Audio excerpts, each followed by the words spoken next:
Okay, so we're going to start with 9.4 today. 9.4 is the beginning of polar for us. So again, a little bit of a refresher from pre-calc.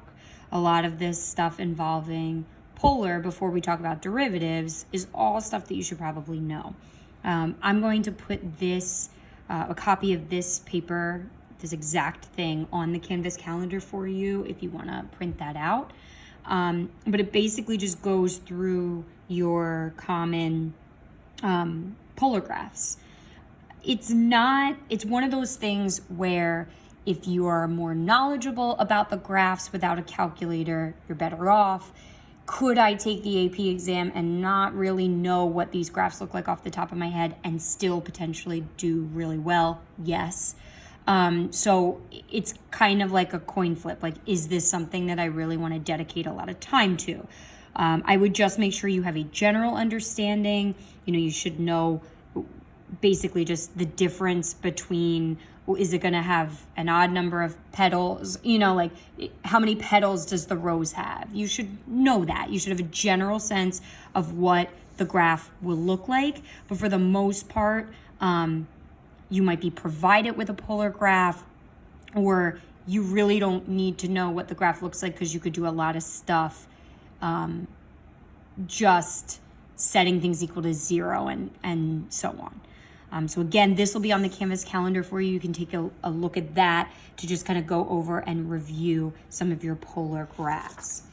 So just to remind you about polar, if you're converting and thinking about the difference between Cartesian versus polar, Cartesian is your XY plane, polar, my variables are R and theta. How do I kind of convert and go back and forth between those different variables? X squared plus y squared equals r squared. I know that if I do inverse tan of y over x, that'll give me theta. These two are going to be pretty super helpful for us. Y equals r sine theta and x equals r cosine theta.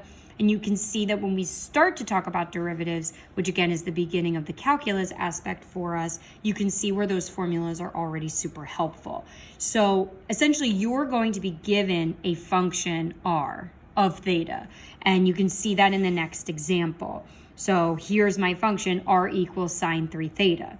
So when you're given that, that is what sort of opens up the door for essentially parametric. Like, this is really no different than parametric. It's like you're gonna have two functions, x and y, that both are functions of theta.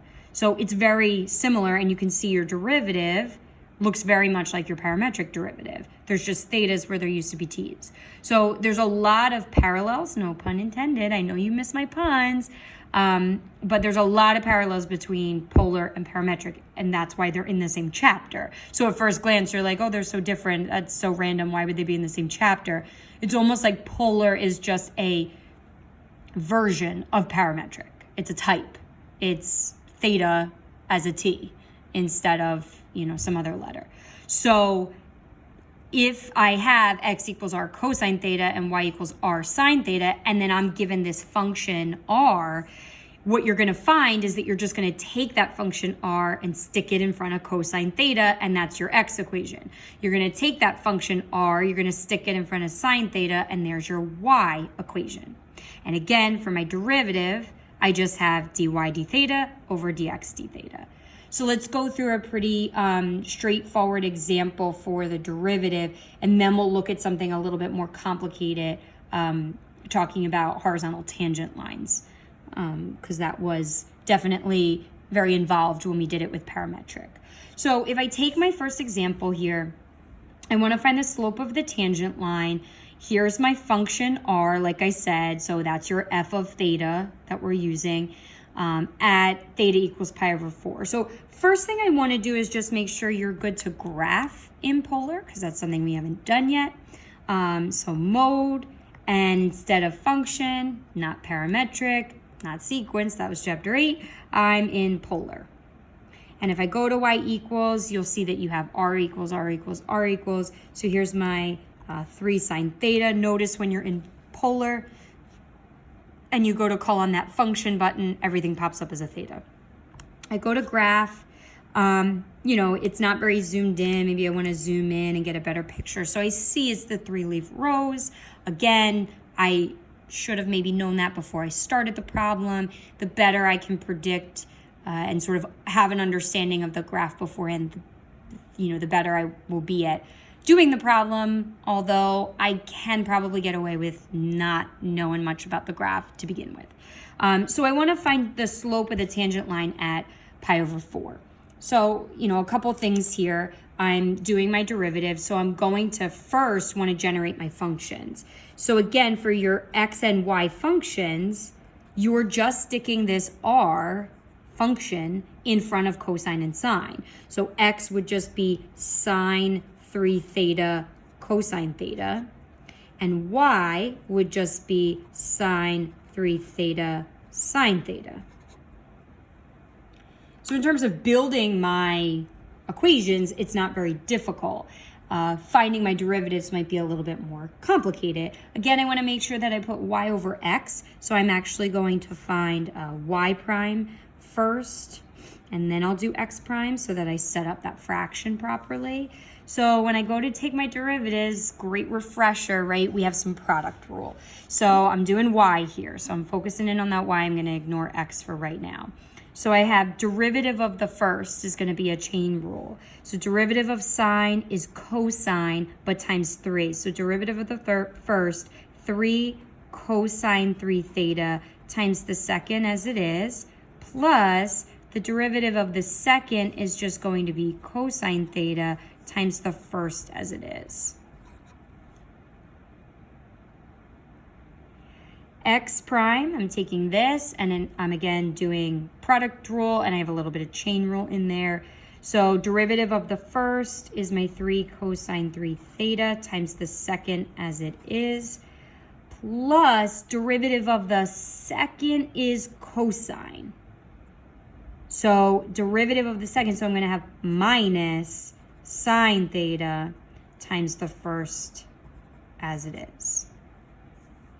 All I did so far was find my x prime and y prime. I did my y prime first because when I go to do my fraction, I'm going to want that y prime to be on top. I did some chain rule, and I also did some product rule. So if you need to go back, pause that, try it on your own, go through it kind of slow, whatever it is you need.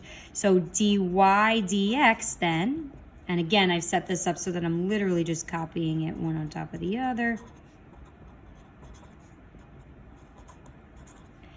And I want to find my derivative at pi over 4. This is going to be pretty straightforward. I'm just going to plug in pi over 4 everywhere where I see theta. So that should be pretty straightforward. I'm going to let you try that. You're plugging in theta equals pi over 4. And you should come out with a value of 1/2. So I challenge you, try that, do it on your own, check it on the calculator, see if that result makes sense on the calculator. Think about how you might go about doing that. And then we'll move on to a more in-depth problem involving horizontal tangent lines. So for example 2, I have the same function, right? So my x and y functions are going to be the same. So I'm just going to copy those back for you. So my x function, remember, we're just doing r and then cosine theta. My y function, we're doing r and then sine theta. And then I had found those derivatives as well. So x prime, we had 3 cosine 3 theta cosine theta minus sine theta sine 3 theta, and y prime we had 3 cosine 3 theta sine theta plus cosine theta sine 3 theta. So I'm just copying those back. It's the exact function that I had before, so everything's going to follow the same.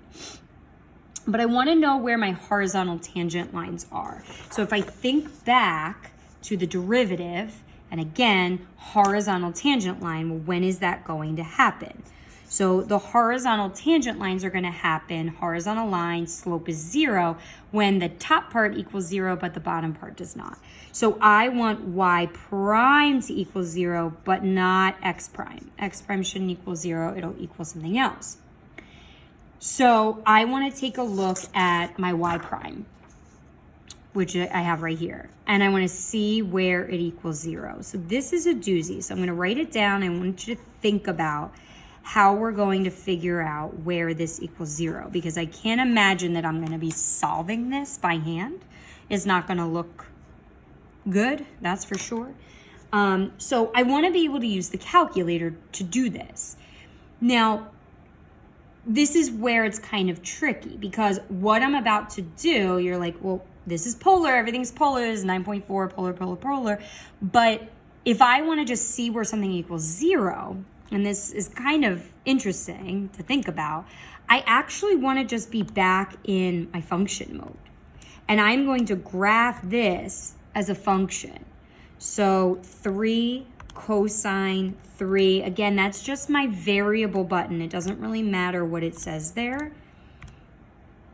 Plus cosine and then sine 3.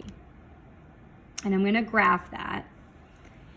And the reason that I'm doing this is because I want to see where this function equals 0. So now I have it graphed. So what I can do is I can take these values starting at 0 and figure out what those values are where it hits on the x-axis, because that's essentially solving for theta.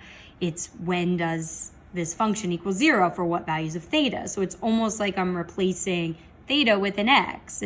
It's all relative, right? I could replace it with spaghetti if I want. I'm going to get the same thing. It's just a title. So I want to get a couple in there too. 1, 2, 3, 4, about 5. And I only have about 4. So I'm going to go back to Zoom standard just so that I can get a couple more in there. It's going to take a little while for that to graph. So when I start to set this up, because I'm going to try to trace these values to figure out what theta equals, where this is going to give me 0. So I can see that it does cross at the origin. So 0 is going to be my first value. And here's the problem when you use the calculator. Obviously, I'm not doing this by hand, but when I do it by hand, I can get things like pi over 2, 3 pi over 2, and it looks nice and pretty. So again, your ability to relate a decimal to its equivalent, pi over whatever value is helpful. Again, and probably not necessary, but it might be beneficial for you. So I'm going to go and do my second calculate 0, just like I would, like if I was in algebra 2, I go a little to the left of the 0, a little to the right, and it gives me that decimal. So 0.659. So it's the first time after 0 that it hits 0. I'm going to do that again for the next time. Little to the left, little to the right. 1.571, which again, I don't know if you recognize, but that's pi over 2. So that might be one that you do recognize because it's a little bit more well known. Second trace, 0. I'm going to go to the next one. A little to the left, a little to the right. 2.483. And I'm going to go one more. So a little to the left, a little to the right. And I get hopefully something you recognize, 3.1415, not right? So pi. So those are just a couple values. Okay, I just went 5 for right now. I'm supposed to be locating my horizontal tangent lines for this function. So I'm seeing where y prime equals 0. So these are all the locations where y prime equals 0. These are theta values though. So if I wanted to report my answer in polar, right? And I think this is how like most of the WebAssign problems are done. So reporting it in Polar should be pretty straightforward.